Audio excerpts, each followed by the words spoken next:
Matrix என்ற சீரிஸ்ல 18வது கேள்வி பார்ப்போம். அது என்ன சொல்லப்பட்டிருக்கா, ஏ என்ற தாயம் வந்து மூன்று தரம் மூன்று தாயமாக இருந்துச்சுன்னா அதை விட மேலதிகமா சொல்லப்படுறாங்க ஏ வந்து பூஜ்ஜியமாக இருக்கத்தக்கதாக எக்ஸின் பெருமானத்தை காண சொல்லி கேட்கிறாங்க. அப்ப என்ன செய்யலாம்?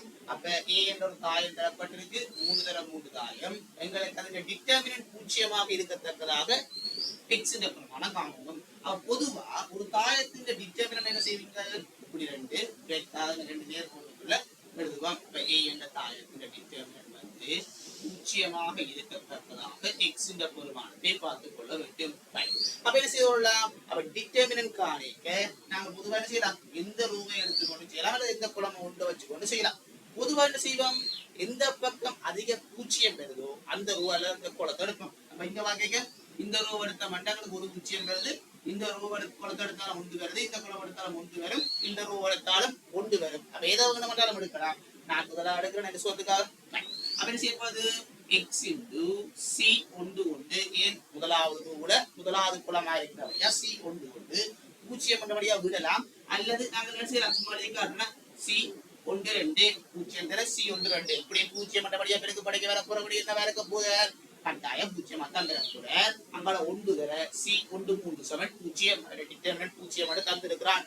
அப்ப இதை செய்ய எங்களுக்கு ஒரு விஷயம் தெரிஞ்சிருக்கணும். அதாவது என்ன? இந்த சி என்றது என்ன சொல்லுங்க, ஐஜி என்று பாத்தீங்களா, ஐ என்றது வந்து ரோவாகவும் ஜே என்றது குளமாகவும் இருந்துச்சா இவருக்கு ஒரு சமன்பாடு இருக்கு. மைனஸ் ஒன்றுங்க I plus J into M into IG என்று சொல்லுவோம். மைனஸ் ஒன்றுங்க I plus J into M into I J என்று சொல்லப்படுது.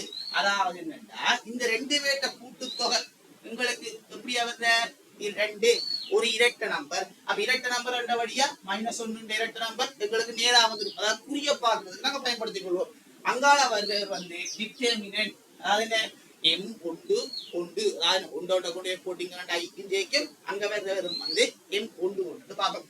அப்ப எக்ஸ் இன்டு நாங்க நேரடியாக போட்டு போடலாம், அல்லது செய்யலாம் மைனஸ் ஒன்று மேல ஒன்றையும் ஒன்றையும் கூட்ட இரண்டு ஓடுவீங்க எம் ஒன்று ஒன்று இங்க பூஜ்ஜியம் ஒன்றுடைய பூஜ்ஜியம் ஒன்று வருவ ஒன்று தர இங்க பாக்க மைனஸ் ஒன்று இரட்டை நம்பர் நேரடியாவே பிளஸ் வழியா ஒன்று எடுத்துக்கொள்ளலாம். அல்லது நான் ஸ்டெப் சொல்லி காட்டணும் எழுதி காட்டுனா மைனஸ் ஒன்று நாலு ஒன்றே மூணே கூட்டைக்கு மேல நாலு எம் ஒன்று மூன்று சமன் பூஜ்ஜியம். அதை என்ன செய்யலாம்? பதிலா எக்ஸ் இன்டு அதாவது மைனஸ் ஒன்று வர்க்கம் ஒன்று ஒன்றடியா விடலாம். அதே போல எம் ஒன்று ஒன்று அதாவது என்ன? முதலாவது ரூவையும் முதலாவது குளத்துக்கான மூறாங்களை தவிர மிச்சமா இருக்கிறார்கள எழுதுவோம். அதாவது இவ்வளவு பேர் விட்டீங்கன்னா இந்த 4 பேர் தான் பெறுவார். இந்த 4 பேர் டிட்டர்மினன்ட் நீங்க என்ன செய்வீங்க? உங்களுக்கு பார்க்க தெரியும். அப்படி இல்லாட்டி என்ன செய்யலாம்? எங்களோட மேட்ரிக்ஸ் பிளேலிஸ்ட் போய் பாத்தீங்கன்னா அதுல ஃபுல்லா பேர் சொல்லப்பட்டிருக்கும். அதை பார்த்து நீங்கள் படிச்சுக்கொள்ளலாம். என்ன சொல்லப்படுது? அது எக்ஸ் இன்டு எக்ஸ் மைனஸ் 2 அதாவது முந்திரு மூளை விட்டம் மைனஸ் துணை மூளை விட்டம் கூட வேற இருப்பேன் 2 6 இருப்பேன்.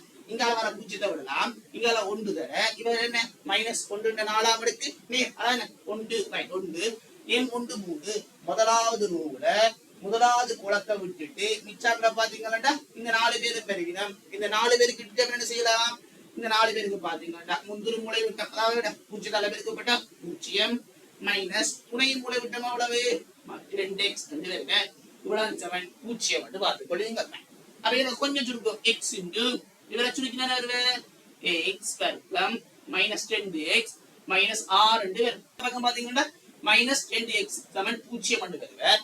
அடுத்த ஸ்டெப் என்ன செய்யலாம்? வேணுமாண்டா 2க்கு ஒரு எக்ஸ் எப்போது இருக்கலாம்? எக்ஸ் எப்போது இருக்கா? எக்ஸ் வர்க்கம் மைனஸ் 2x மைனஸ் இங்க 6 இங்க எக்ஸ் எடுக்க 2 வருவார். அப்ப மைனஸ் 8 சமன் பூஜ்ஜியம் வந்து வரும். இவர் காரணி இருக்குன்னு பாப்பா, காரணி இருக்கு போல தெரியுது. என்ன வருவார்? எக்ஸ் மைனஸ் 4 ஒரு காரணி, மற்ற காரணி எக்ஸ் பிளஸ் 10 சமன் பூஜ்ஜியம். காரணி பார்க்க தெரியுமா? என்ன செய்யுங்கள்? அதாவது இவர் 2 பேரை பெருக்கேக்க இங்க எக்ஸ் வர்க்கம் வருவார், மைனஸ் 4ஐயும் பிளஸ் 10ஐயும் பெருக்கேக்க மைனஸ் 8 வருவார். இங்க மைனஸ் 4x இங்க பிளஸ் 10x கூட்டினீங்களா இங்க மைனஸ் 10x வருவார். அவ சரியா காரணிப்படுத்திட்டோம். அடுத்து என்ன செய்யலாம்? 3 பேர்த்த பெருக்கம் பூஜ்ஜியம் ஒன்று இவர் பூஜ்ஜியமா இருப்பார், அதே போல அல்லது இவர் பூஜ்ஜியமாக இருப்பார், அல்லது இவர் பூஜ்ஜியமாக இருப்பார். எக்ஸ் பிளஸ் 10 சமன் பூஜ்ஜியமாக இருப்பார். அப்ப என்ன செய்யலாம்? கேட்ட கேள்வி எக்ஸ காண சொன்னவன் அப்படி நாங்கள் எல்லாத்தையும் காண்க வேண்டாம், எங்களுக்கு 3 விடை வரும்.